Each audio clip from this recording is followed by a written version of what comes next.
नमस्कार साथियों। आज हम लोग बात करेंगे शैक्षिक प्रशासन एवं संगठन, जो आपका फोर्थ सेमेस्टर का पेपर है। इसमें हम लोग बात करेंगे राष्ट्रीय शैक्षिक अनुसंधान और प्रशिक्षण परिषद यानी एनसीईआरटी के बारे में। इसका स्थापना क्या हुआ है, इसके उद्देश्य क्या हैं और इसके कार्य क्या हैं, इन प्रकरण पे आज हम लोग बात करेंगे। जैसा कि आप फाइल से देख रहे होंगे, इसी के साथ हम लोग गो थ्रू हो जाएगा। ठीक है, आए हम लोग देखें। विद्यालय शिक्षा में सुधार लाने के उद्देश्यों से 1 सितंबर 1961 को राष्ट्रीय शैक्षिक अनुसंधान और प्रशिक्षण परिषद की स्थापना की गई। यानी एनसीईआरटी की कब स्थापना की गई? 1 सितंबर 1961 को। जैसा कि हम लोग जानते हैं, उसमें तृतीय पंचवर्षीय योजना यानी 1961 से 66 तक तृतीय पंचवर्षीय योजना थी। तृतीय पंचवर्षीय योजना के दौरान ही इसको केंद्रीय अभिकरण के रूप में इसको स्थापित किया गया था। ठीक है,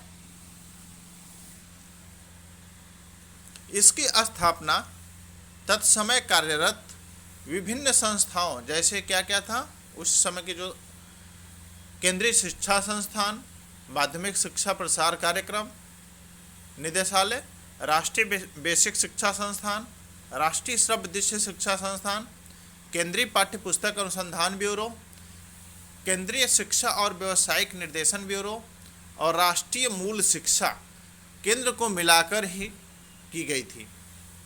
एनसीईआरटी एक स्वायत्त संस्था है जो भारत सरकार के मानव संसाधन और विकास मंत्रालय के अकादमिक परामर्शदाता के रूप में कार्य करती है। स्वायत्त यानी ये इसको स्वायत्तता है, यानी आत्मनिर्भर एक तरह से हम लोग कह सकते हैं। खुद की एक संस्था है, इस पर किसी का दबाव नहीं, यानी ये स्वायत्त रूप से कार्य करने का, यानी इसको किसी प्रकार का रोक टोक नहीं, यानी इन क्षेत्रों में वो कार्य स्वायत्त रूप से कार्य करती है। ठीक है, और ये क्या, ये मानव संसाधन और विकास मंत्रालय को अकादमिक परामर्शदाता, यानी मानव संसाधन विकास मंत्रालय के जैसा हम लोग जानते हैं कि शिक्षा के ऊपर उसको कार्य करना है, तो उसमें यह परामर्शदाता के रूप में कार्य करती है। परामर्शदाता जैसा कि आप लोग समझ रहे होंगे, यानी काउंसलर के रूप में कार्य करती है। यानी कैसे अकादमिक रूप से और हम लोग मजबूत हो सकते हैं, कैसा आज भारत में व्यावसायिक शिक्षा चाहिए, कैसा आज भारत में प्राथमिक शिक्षा चाहिए,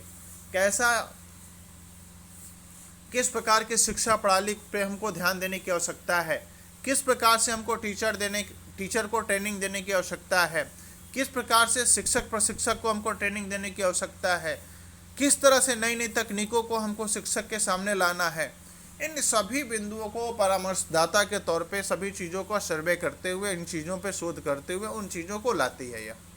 ठीक है, भारत में विद्यालयी शिक्षा में सुधार के अपने परंपरागत उद्देश्यों के साथ साथ आधुनिक समय में एनसीईआरटी निम्न उद्देश्यों की प्राप्ति के लिए प्रयासरत है। क्या क्या है उद्देश्य?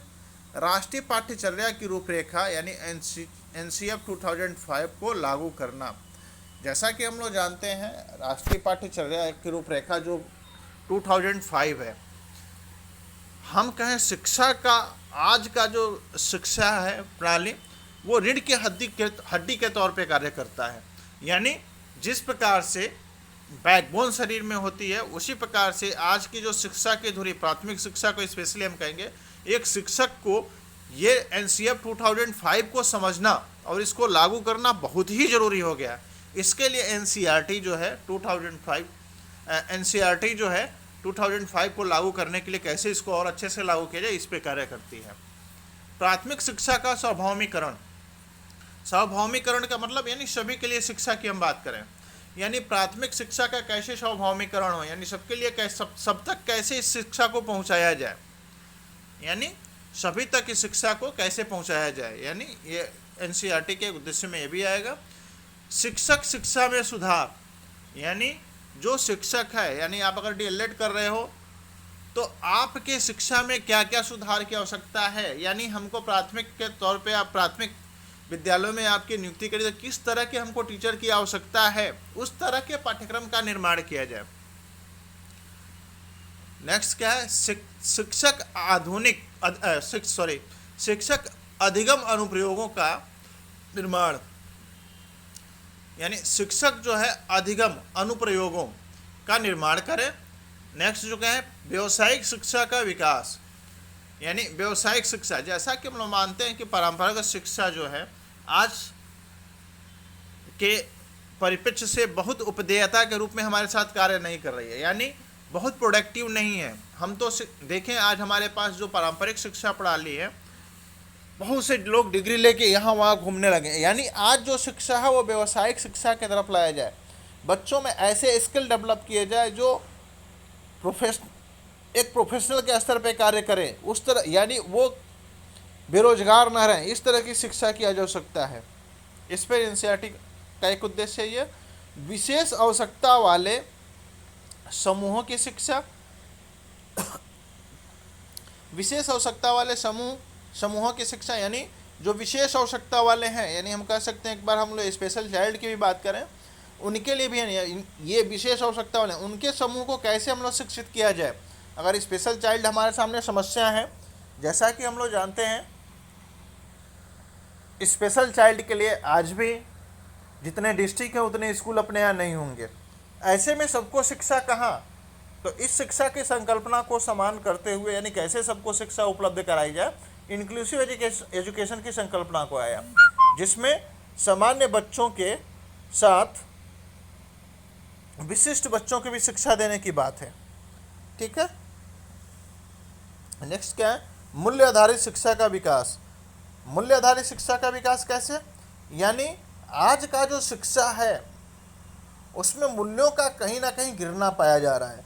ऐसे में कैसे एक अच्छे शिक्षक को हम तैयार करें, कैसे एक अच्छे विद्यार्थी को तैयार करें जो राष्ट्र हित में, राष्ट्र अखंडता में, राष्ट्र के हित में वो कार्य करें और वो आगे भारत के नव निर्माण में सहायक के रूप में हो। बालिका शिक्षा, जैसा कि हम लोग जानते हैं आज भी हमारे यहाँ जब जनगणना होती है तो महिला शिक्षा दर काफ़ी नीचे है। क्यों है भाई ऐसा, क्या उनको शिक्षा का अधिकार नहीं है? यानी एनसीईआरटी का जो उद्देश्य है कि बालिका शिक्षा को भी बढ़ावा दिया जाए, यानी पुरुषों के समान ये भी शिक्षित हों, सभी कार्यों में इनको भी आगे लाया जाए, समानता का भाव आए। नेक्स्ट जो है प्रारंभिक बाल्यावस्था शिक्षा, यानी प्रारंभिक बाल्यावस्था में कैसे शिक्षा दिया जाए, क्या दिया जाए। इसके बाद है एनसीईआरटी अपने इन उद्देश्यों की प्राप्ति के लिए निम्नलिखित कार्य करती है। क्या क्या करती है?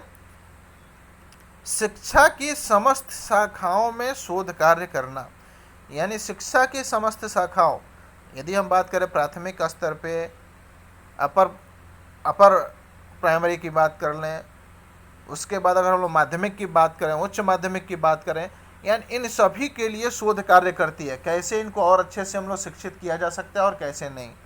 ठीक है, सेवापूर्व और सेवारत शिक्षकों कार्मिकों के प्रशिक्षण कार्यक्रम का आयोजन करना, यानी जो सेवा पूर्व है और सेवारत शिक्षक है उनको प्रशिक्षण कार्यक्रम आयोजन करना, यानी जो सेवा पूर्व है उनके लिए भी, और जो सेवारत यानी जो इन सर्विस टीचर है और प्री सर्विस टीचर है उनके लिए प्रशिक्षण कार्यक्रम आयोजन करें। यानी जो इन सर्विस टीचर है उनके लिए भी ट्रेनिंग की व्यवस्था, और जो प्री सर्विस है उनमें भी क्या क्या चीज़ें और परिवर्तन हो सकती है उसके लिए सोचना। यानी आज हम बात करें जिस हिसाब से नई शिक्षा तकनीकी की हम बात करें, नई नई तकनीकें जो आ रही हैं, तो उसके लिए कहीं ना कहीं ट्रेनिंग की आवश्यकता है। जैसा कि हम मानते हैं कि हमारे समय के, यानी जो पुराने टीचर्स हैं उनके समय कहीं लैपटॉप की बात नहीं थी, कहीं प्रोजेक्टर की बात नहीं थी, लेकिन आज ये सारी चीज़ें नई चीज़ें हैं उन टीचर्स के लिए, तो क्या उनको ट्रेनिंग की आवश्यकता है? यानी इन सर्विस टीचर्स को भी प्रशिक्षण कार्यक्रम का कराया जाए जिससे उन चीज़ों से वो अवगत हो सके। मानक पाठ्य सामग्री, पाठ्य पुस्तकों आदि का निर्माण करना, यानी जो मानक पाठ्य सामग्री है, मानक पाठ्य सामग्री यानी जो जिस लेवल का बच्चा है उस लेवल के हिसाब से, यानी जैसा कि हम लोग इंडिविजुअल डिफरेंस को समझते हैं, यानी इंडिविजुअल डिफरेंस के साथ हमको एक बच्चों के लेवल को भी समझना है। यदि क्लास फर्स्ट का बच्चा है तो उसे कितना आना चाहिए, सेकंड का है तो कितना आना चाहिए, थर्ड का है तो कितना, यानी लर्निंग आउटकम का भी हमको ध्यान रखना है। यानी जो जिस एज में बच्चे को जितना सीखना चाहिए उतने क्या, उस हिसाब से हम पाठ्य सामग्री और पाठ्य पुस्तकों का निर्माण करें। ठीक है, शैक्षिक विषयों अथवा शैक्षिक कार्यक्रमों के मूल्यांकन से संबद्ध अध्ययनों, अनुसंधानों तथा सर्वेक्षणों का आयोजन करना। यानी शैक्षिक विषयों अथवा शैक्षिक कार्यक्रमों के मूल्यांकन से संबंध अध्ययनों, यानी जो शैक्षिक विषय हैं और शैक्षिक कार्यक्रम उनके मूल्यांकन से संबंधित बहुत से अनुसंधान और सर्वेक्षणों का समय समय पर आयोजन होना चाहिए। नेक्स्ट क्या है? आधुनिक शैक्षिक तकनीकों तथा प्रयोगों का प्रचार प्रसार करना।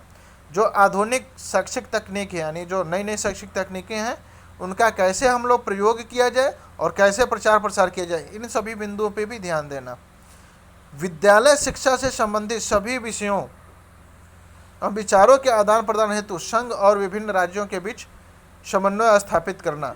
यानी विद्यालय शिक्षा से संबंधित विषय विचारों के आदान प्रदान हेतु, यानी जो राज्य है और केंद्र है इन दोनों में कहीं ऐसा ना हो कि दोनों के बीच एक कड़ी के रूप में यानी जोड़ने के कड़ी के रूप में ये कार्य करता है। ठीक है, तो इस प्रकार से हमें लगता है आपको बिंदु समझ में आ गया होगा। Thank you.